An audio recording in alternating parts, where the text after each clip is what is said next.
নমস্কার বন্ধুরা, welcome back to my channel. শুরু করছি একটি ভিডিওতে কথা বলবো রিঙ্কু দেবীকে নিয়ে। তো রিঙ্কু দেবীর মনের আশা অবশেষে পূর্ণ হতে চলেছে। কি সেই মনের আশা, সেটা তো অবশ্যই ভিডিওতে আলোচনায় থাকবে। প্রথমে রিঙ্কু দেবীকে যারা যারা চেনেন না তাদের উদ্দেশ্যে মনে হয় এখন অনেকেই চেনে গেছেন, তবু বলি রিঙ্কু দেবী হচ্ছে একজন রাজনৈতিক জগতের মানুষের স্ত্রী, ঠিক আছে, এবং তিনিও কিন্তু রাজনীতির সঙ্গে যুক্ত আছেন। তিনি কেন খবরের শিরোনামে বা কেন তাকে নিয়ে এত আলোচনা হয় তার দুটি কারণ। একটি কারণ হচ্ছে তিনি এমন একজন রাজনৈতিক ব্যক্তিত্বকে বিয়ে করেছেন, দিলীপ বাবু, আমরা সকলে জানি, এবং তাদের বিয়েটা বেশ বেশি বয়সে হয়েছে এবং বিয়েটা রীতিমতো বেশ সাজগোজ, মানে কোণে সেজে যাওয়া, মানে নর্মালি কি হয় বর সেজে বিয়ে করতে আসে সবাই, কিন্তু ইনি রিঙ্কু দেবী কোণে সেজে বিয়ে করতে গেছিলেন দিলীপ বাবুকে। তো এই সমস্ত নিয়েটি মোটামুটি মিডিয়াতে প্রচুর চর্চা হয়েছে। তো অ্যাকচুয়ালি এইটা একটা কারণ তো অবশ্যই। সেকেন্ড আরেকটা রিজনের জন্য রিঙ্কু দেবী একটু বিশেষভাবে পরিচিতি আরও পেয়েছেন, সেটা হচ্ছে বিয়ের 1 মাসের মধ্যেই, মানে জাস্ট দু সপ্তাহ এরকম 3 সপ্তাহের মধ্যেই তার একমাত্র ছেলে, যে একজন আইটি ইঞ্জিনিয়ার ছিলেন, তার অকাল মৃত্যু। ঠিক আছে, মৃত্যুর কারণ নিয়ে যদিও ধোঁয়াশা আছে। মৃত্যুর কারণ হিসেবে যদিও বলা হচ্ছে যে অগ্নাশয়ে অতিরিক্ত রক্তক্ষরণের জন্য মৃত্যুর কারণ হয়েছে, কিন্তু সেই বিষয়টা এখন চাপা পড়ে গেছে, সেইটা নিয়ে কোনো আলোচনা হয় না। তো প্রথম দিকে কিন্তু মৃত্যুর ঠিক পরপরই ওই ছেলের বান্ধবীকে দোষারোপ করা হয়েছিল, সেটা রিঙ্কু দেবীর একজন বান্ধবীর মাধ্যমে। তো জানি না এর মধ্যে কতটা সত্যি মিথ্যে কি আছে, কারণ তারপর থেকে সেই ঘটনা কোনোভাবে মিডিয়াতে আসেনি, মানে বাইরে ডিসক্লোজ হয়নি। তো রিঙ্কু দেবীকে আমরা দেখি ছেলের মৃত্যু 2 সপ্তাহ পরই তিনি চলে যান জামাই ষষ্ঠী উদযাপন করতে তার মামা বাড়িতে। এবং যদি তার মামা দাবি করেন যে সেইটা ছিল নর্মালি একটা গেট টুগেদার, কিন্তু সেটা গেট টুগেদার কম, জামাই ষষ্ঠী বেশি ছিল, সেটা আমরা সকলেই বুঝতে পেরেছি। এরপরে আমরা ছেলের মৃত্যুর মোটামুটি 8-9 দিনের মাথায় তিনি চলে গেছিলেন ত্রিপুরা, তারপরে তিনি গেছিলেন জামাই ষষ্ঠী উদযাপনে। এরপরে বিভিন্ন ইভেন্টে রিঙ্কু দেবীকে স্বামীর পাশে দেখাই গেছে, ঠিক আছে।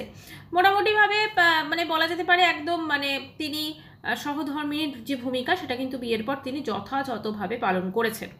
ইনফ্যাক্ট তার যেদিন ছেলের মৃত্যুও হয় সেদিনও তিনি সকালবেলা তার শ্বশুরবাড়িতে রান্নাবান্না করছেন, বা তিনি শাশুড়ির যত্ন বলুন বা তার স্ত্রী হিসেবে, বৌমা হিসেবে যে কর্তব্য সেটা তিনি যথাযথ পালন করেছেন। মা হিসেবে কর্তব্য তিনি পালন করেছিলেন একটা বয়সের পর, একটা বয়স অবধি, কিন্তু তারপরে ছেলে বড় হয়ে গেছে, তার মনে হয়েছে যে ছেলে বড় হয়ে গেছে, এবার ছেলে বিয়ে করবে, অতএব তিনি নিজে বিয়ে করে নিয়েছেন তার আগে, ছেলেকে সেটেল করার আগে। তো এখন কথা হচ্ছে রিঙ্কু দেবী নিজেও একজন রাজনৈতিক ব্যক্তিত্ব, কিন্তু তিনি অতটা পপুলারিটি তিনি পাননি। তিনি একটা ইন্টারভিউতে বলেছিলেন যে তিনি সত্যি কথা লোককে অয়েল মেরে চলতে পারেন না, তেল দিতে পারেন না বাকি বাংলা ভাষায়, তো সেই জন্য তিনি সেটা করতে পারেননি, ঠিক আছে, মানে সেই জায়গায় পৌঁছতে পারেনি। আমি এটার সঙ্গে একদমই সহমত, কারণ রাজনীতির জগতে একটু অয়েলিং বাটারিং এগুলো চলে, ঠিক আছে। তো সেহেতু তিনি যেটা করতে পারেননি, আর যেহেতু তিনি একজন সিঙ্গেল প্যারেন্ট হিসেবে সন্তানকে বড় করেছেন এবং তিনি একা বিজনেস করেছেন, তবে তার যে তিনি যথেষ্ট স্ট্রং।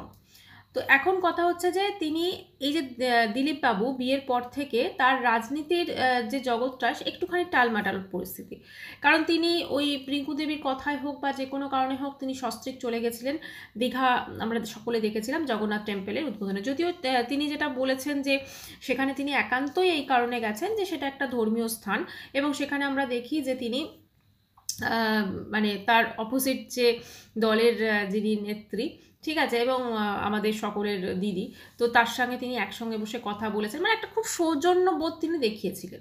কিন্তু এই সৌজন্যবোধটা তার কিছু কিছু তার দলের লোকজন কিন্তু মানে সোজাভাবে নেননি, ঠিক আছে। তো এটাকে অনেক রকমভাবে রং ঠং মিশিয়ে প্রেজেন্ট করা হয়, তো সেই দিকে আমি আর যাচ্ছি না। তো এখন কথা হচ্ছে যে এবারে এখন বর্তমানে তিনি এই যে দিলীপবাবু একটি কথা বলেন যে হঠাৎ করে কিছুদিন আগে, যে তিনি 21শে জুলাই বা এরকম কিছুতে তার কিছু একটা দেখা যাবে বা কিছু একটা চমক আসতে চলেছে। তো তখন যেহেতু 21শে জুলাইটা তার অপোজিট পার্টির, আমরা সকলে জানি, সভা টভা হয়, তো সেখানে ভেবেছেন যে ওখানে বোধহয় যদি জয়েন করবে না কিছু, তো যাই হোক দিল্লি থেকে ডাক আসে এবং তিনি দিল্লিতে যান এবং সস্ত্রীক যান। তো এবং সেখানে অ্যাজ ইউজুয়াল, মানে রিঙ্কু দেবী হাজব্যান্ডের থেকেও তিনি বেশি রিঙ্কু দেবী নিজে একটু ইন্টারভিউ দিতে পছন্দ করেন। তো সেখানে তিনি তাকে একজন সাংবাদিক জিজ্ঞেস করেন যে আপনি কি মানে দাঁড়াবেন যদি টিকিট পান ভোটে, বলছে হ্যাঁ আমি এমন জায়গা থেকে দাঁড়াতে চাই যেখানে আমি মানে জিতবো, আমি জানি আমি হারবো না, ঠিক আছে, মানে উনি শুরুতেই জিতের কথা ভেবেছেন।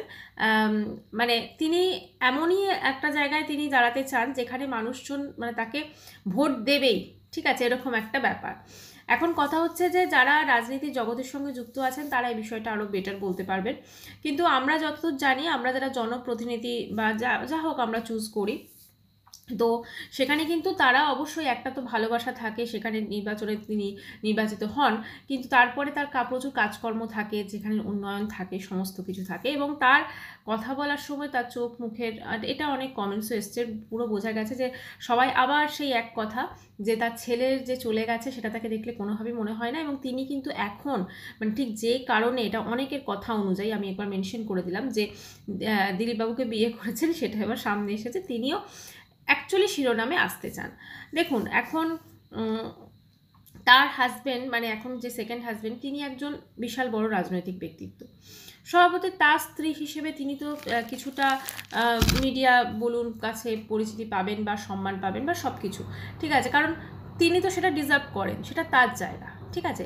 তো সেক্ষেত্রে, এবং আমরাও দেখেছি উনি একটু ইন্টারভিউ দিতে বলুন বা একটু বেশ প্রচারে আসতে উনি পছন্দ করেন। আর সবসময় মানে ভীষণ আমরা এতটা বেশি প্র্যাকটিক্যাল ওনাকে দেখে ফেলেছি, আমাদের সকলের মনে হচ্ছে এনার বোধহয় ইমোশন নেই।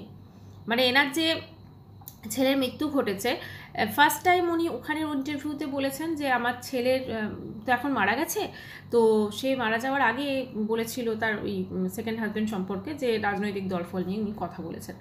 কথা হচ্ছে যে তিনি একজন রাজনৈতিক দলের ব্যক্তিত্ব, একজন তিনি একটা রাজনৈতিক দলের সঙ্গে যুক্ত আছেন, কিন্তু কথা হচ্ছে যে তিনি যেভাবে বললেন যে যেখানে আমি মানে জেতার জন্যে তিনি দাঁড়াবেন, ঠিক আছে, মানে যেখানে এমন একটা জায়গা ধরুন সেখানে তাকে টিকিট দিতে হবে যেখানে তিনি সত্যি জিতবেন, মানে ওনার কনফিডেন্সটা লেভেলটা যথেষ্ট হাই।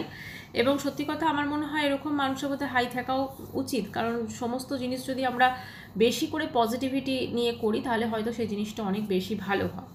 এখন সেটা তো সময় বুঝবে যে উনি, বা সময় বলবে যে উনি কি সত্যি ভোটে দাঁড়াতে চান বা কিছু, কারণ তিনি, তার হাজব্যান্ডও অবশ্যই রাজনীতি জগতের আছে, তো তাহলে তো দুজন মানুষের মানে কি বলবো, দুজন মানুষেরই মধ্যেই আর কি একই যদি তারা আছেন, বিপরীত পক্ষ তো হবে না, তো সেক্ষেত্রে দুজন মানুষের মধ্যেই প্রতিযোগিতা হবে, ঠিক আছে। তো তিনিও কি রাজনীতির জগতের সঙ্গে যুক্ত হতে চান, এটা কিন্তু সত্যি কথা আমরা এখন মানে এর আগে আমরা শুনেছিলাম যে উনি বিয়ের আগে বলেছিলেন যে তার সেকেন্ড হাজব্যান্ডের যে মা, তিনি অত্যন্ত বয়স্কা, তো তাকে দেখাশোনার জন্য লোক দরকার বা তার সঙ্গে থাকার জন্য, কিন্তু এখন আমরা তাকে দেখি তিনি দিলীপবাবুর সঙ্গে অনেক জায়গাতে ঘুরে টুরে বেড়ান, বেশ মানে ভালোই উনি আছেন আর কি, এটা বলা যেতেই পারে। সব মিলেমিশে তিনি তার লাইফ থেকে ছেলের শোক বা ছেলের জন্য কিছু করা, মানে আমি ছেলের জন্য কিছু করা আমি এই সেন্সে বলতে চাইছি, মানে রিঙ্কু দেবীর ছেলের মৃত্যুর পর উনি ছেলের কোনো মানে ছেলের স্মরণে কোনো কিছু মানে সেভাবে মিডিয়ার সামনে উনি কিছুই আমাদের দেখাননি বা করেননি, কারণ ওনারা তো যেখানেই যান একটা করে মানে মিডিয়ার সঙ্গেই থাকে, এবং মিডিয়াতে ওনারা আশ্রমে গেছিলেন একটি, সেখানেও পুজো দিয়েছেন, সেখানেও মিডিয়া ছিল, যেটা ছেলের মৃত্যুর 8-9 দিনের মধ্যে, সেটা নিজেরা ঘুরতে গেছিলেন, কিন্তু ছেলের মৃত্যুর পর সেরকমভাবে আমরা কোনো কিছুই কিন্তু দেখিনি। এখন রিঙ্কু দেবী কি সত্যিই ভোটে দাঁড়াবেন, রিঙ্কু দেবী কি সত্যি ভোটে দাঁড়িয়ে জিতবেন, বা রিঙ্কু দেবী কি ভোটে জিতে সত্যি কি জনগণের জন্য কিছু করবেন, সেটাই এখন দেখার। আমরা আগে শুনেছিলাম যে রিঙ্কু দেবী বলেছিলেন যে বিয়ের একমাত্র উদ্দেশ্য হচ্ছে তার, বা ওনার সেকেন্ড হাজব্যান্ডও বলেছিলেন যে মায়ের সঙ্গে থাকা বা মাকে মানে দেখভাল করা। তো রিঙ্কু দেবী যদি রাজনীতি জগতে আসেন তাহলে তো সেই জিনিসগুলো হয়তো অনেক ক্ষেত্রে মানে করতে পারবেন না তিনি সময়ের অভাবে, এটাও হতে পারে।